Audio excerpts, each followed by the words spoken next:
I, 35F, have been married to my husband Nate, 38M, for the last 3 years, and I have been helping him to raise my stepchildren, Anna, 7F, and Cole, 10M. Anna and Cole's mom died 5 years ago. Nate and I met several months after his wife's death, and admittedly, our relationship, once it turned romantic, moved fast. Though nothing romantic happened until a couple of months after the first anniversary of his wife's passing. I met his kids early, and Anna and I had a very immediate bond. Cole was never as enthusiastic about me being in their lives. He's a good kid but said he didn't want a new mom and wouldn't like me to try to be his mom. So I worked on being something else to him, something he was okay with, and yes, we had the help of a therapist. So my relationship with Cole and Anna is very different. Anna and I have a mother/daughter bond, and she calls me mom. She also knows about her mom, and we have her photos up at home. But she tells people I'm her mom and calls Nate and I her parents. She asked a few times about adoption and came out and asked to be adopted at Christmas. With Cole there is no parent/child bond. I will say I do consider him my kid as much as I do Anna, and I love him, and if he were willing I would call him my son in a heartbeat. But he does not see me that way and does not want to see me that way. When Cole heard Anna asked me to adopt her, he asked what about mom, and Anna said she can have 2 moms, that they both could, but she wants me to be her mommy on paper like her best friend's dad became her daddy on paper last year. We went to a therapist to talk things through, and after some time the therapist said I should adopt Anna if we all want that, but told us not to adopt Cole, which I already had said I wouldn't because he was not okay with it. The therapist aimed that more at Nate, who was concerned about not doing the adoption for Nate as well. She told him any chance of him feeling like he missed out and rejected would be nowhere near as bad as the rage he would feel if we took the choice away from him and did it against his wishes. Nate's parents were not happy when Anna announced she was going to be adopted. They asked about Cole and he said he didn't want to be adopted. Nate's parents took us aside and said I can't adopt one and not the other, that if something happened to Nate, what if Cole was placed with his maternal grandparents or his aunt and Anna stayed with me? They'd be separated. They also said Cole didn't deserve to be the odd one out. They said Cole isn't old enough to reject what would be a good thing for him, and that we're wrong for allowing him to reject me as his second mom. I pointed out 3 different therapists have all said we should respect Cole's feelings and wishes. They said therapists don't live with us every day and don't know the family the way they do. They said I can't call myself a good mom if I adopt one stepchild and not the other. Comment 1. NTA. You did everything right. Allow them to have their relationship with you the way they want. Not taking their late mother away. And not forcing adoption. This sounds to be the best solution for everyone. Also, Cole can be adopted, if he wants later on. The only point might be the one with what if something happens to Nate, but there might be other solutions. Like him writing a will, with the suggestion that the children stay with you, as long as they don't wish otherwise, and you trying to become a legal guardian for Cole if this thing happens, hope not, and wish you all a long and happy live. Also, judges and social worker don't usually take children away from the home they know, because of the death of one parent. Comment 2. Your choice is thoughtful and understandable given the circumstances, but the concerns of the grandparents are very legitimate. Adoption is an act of love, but above all it's a legal act. The children are still young and could be separated if something happened to their dad. I don't think you're making the right or wrong choice, and if the therapists have judged that it was a good decision to make, we're no one to question their judgment. Make sure Cole continues to benefit from the help of a therapist, as well as Anna. Comment 3. NTA. One child actively wants to be adopted and has expressed her wishes quite explicitly. The other does not, and has also expressed his wishes quite explicitly.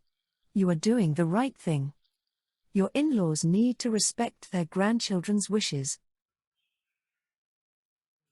I, 16F, was in the hospital until a few days ago because of my heart.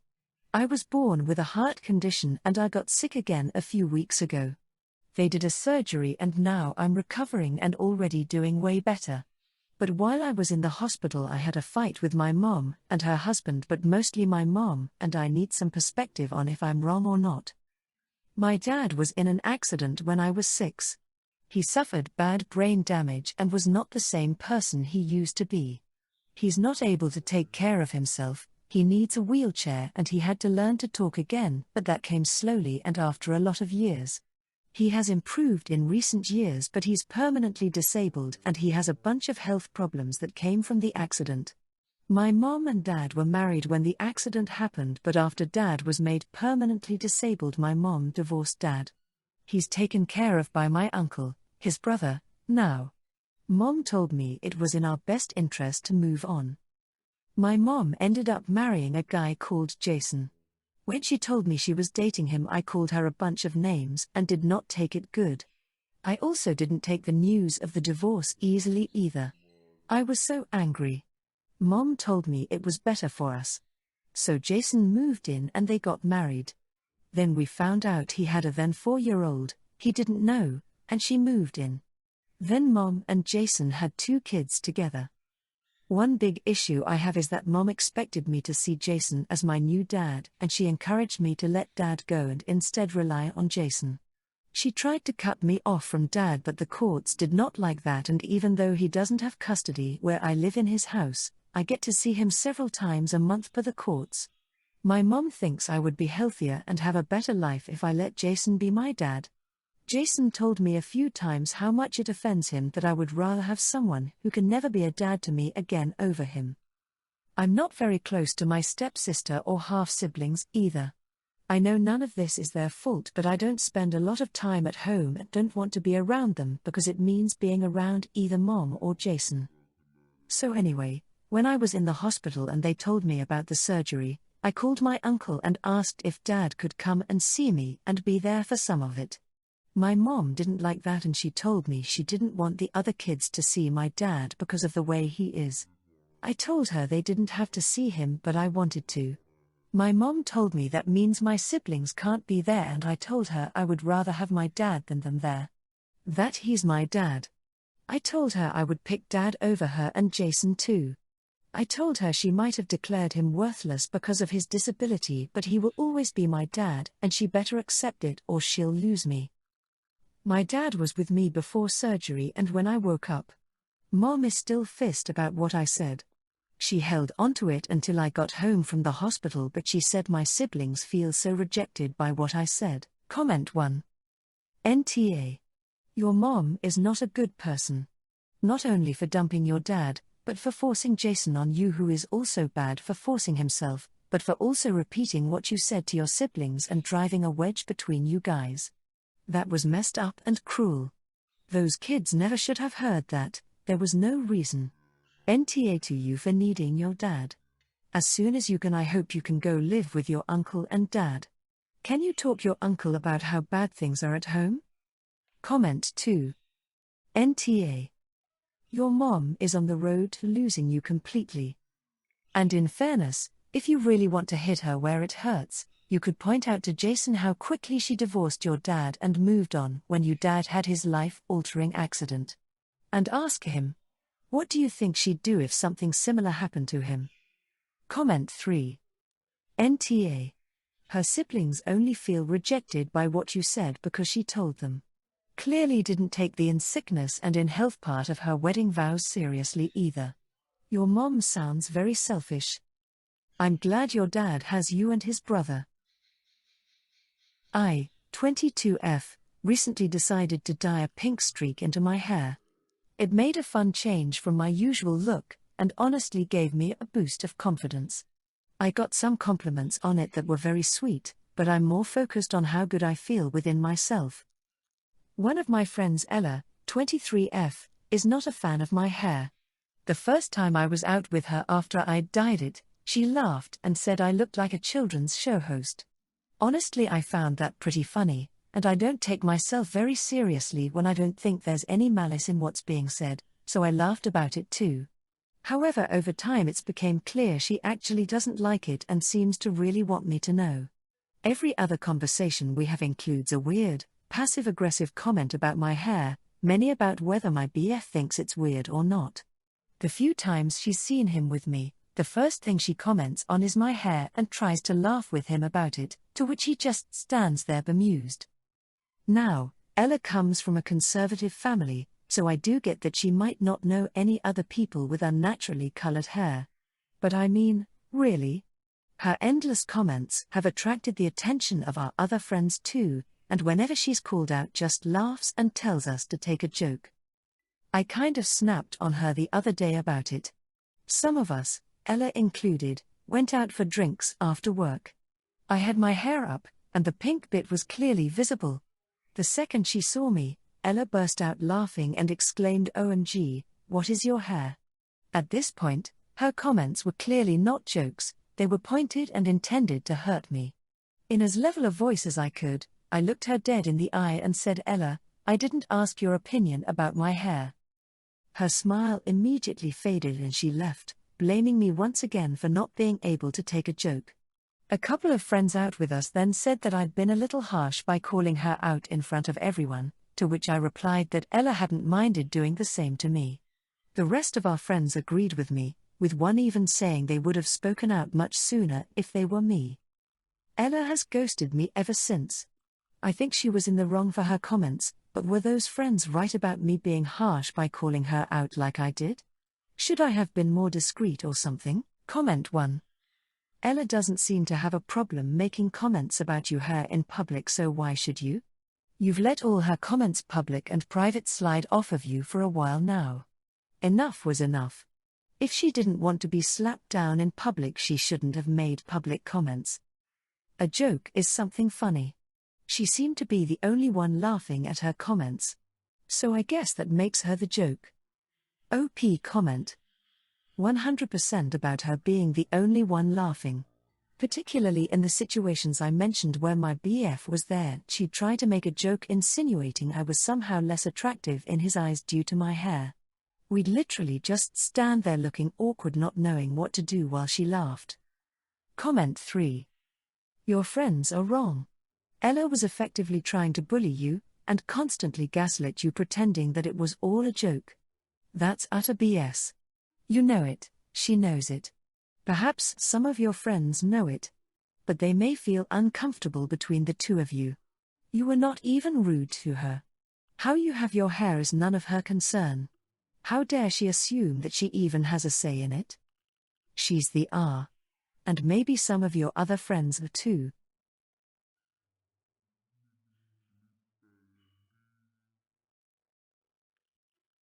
I 34F have 4 older siblings, M41F, L39M, K37F, and D36M.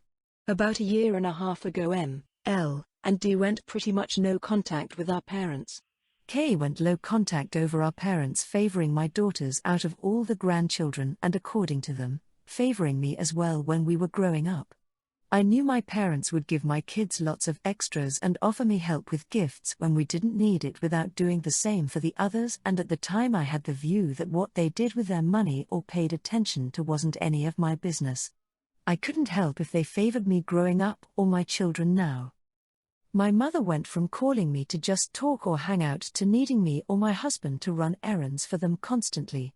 Go over to their house to help them, take our father to his medical appointments, asked my husband to do maintenance around their house and yard.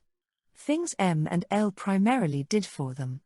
I understood how it would make them upset to do all of that for them just for our parents to give my daughters extra money, skip other events for my daughters' activities, help me with gifts when we make more than any of my siblings. I got it. That was pretty wrong of our parents, so I apologized to my siblings. My daughters, 15 and 13, know that their grandparents are having some issues with their aunts and uncles, but they don't know the exact reason why. I thought it would be harmful to them to tell. They're the only ones that visit their grandparents, and they know their grandparents don't show up to functions at the others' houses. Over the weekend, M hosted a picnic. It was at a public park. You can rent pavilions. To make a long story short, our parents showed up. M asked what they were doing there, and they said my daughters invited them. I asked my girls about it, and they said since it was at a park it should be fine. No one made a scene, but afterwards M and L asked me what I planned to do about it since my daughters broke everyone else's boundaries. I said I wasn't going to do anything because I do think the girls have a point. It was at a public park and I won't punish them for wanting to see their grandparents. My siblings are pretty much doubling down that they shouldn't have been invited and they aren't talking to me as much since I'm not addressing it. Comment 1, YTA.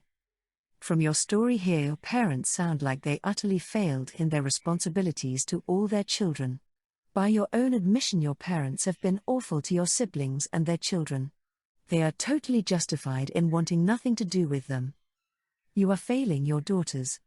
Big time. You are raising them to be entitled and not face consequences for their actions. M was hosting the picnic. M decided the guest list. M decided your parents weren't invited. Your daughters decided that didn't matter and they wanted what they wanted, so they went out and got that. That is wrong. It wasn't their picnic, they had no right to invite anyone without permission. Comment 2. YTA, so are your parents, and so are your daughters, but on a lesser scale than you. You seem to enjoy your golden child stature. Your previous apology means nothing when the next thing you do is trample all over your siblings' boundaries like that. You should be telling your daughters why it is that their grandparents are not welcome. They need to see how hurtful this situation is for others. How dare they invite people to someone else's party? Well, you just lost your siblings because you won't stand up for them. You don't care, though, because you and your daughters are getting all the goodies. We get it. Comment 3. YTA. Your daughters didn't invite them to a public park. They invited them to the event, knowing that other members of the family did not want them there. If the party wasn't happening/wasn't at the park, your parents wouldn't have been there. OP, if you continue to hide away from the problematic aspects of your parents' behavior, and try to find semantic excuses to let them get away with things, I think you'll find you and your daughters next to end up low/no contact with your siblings.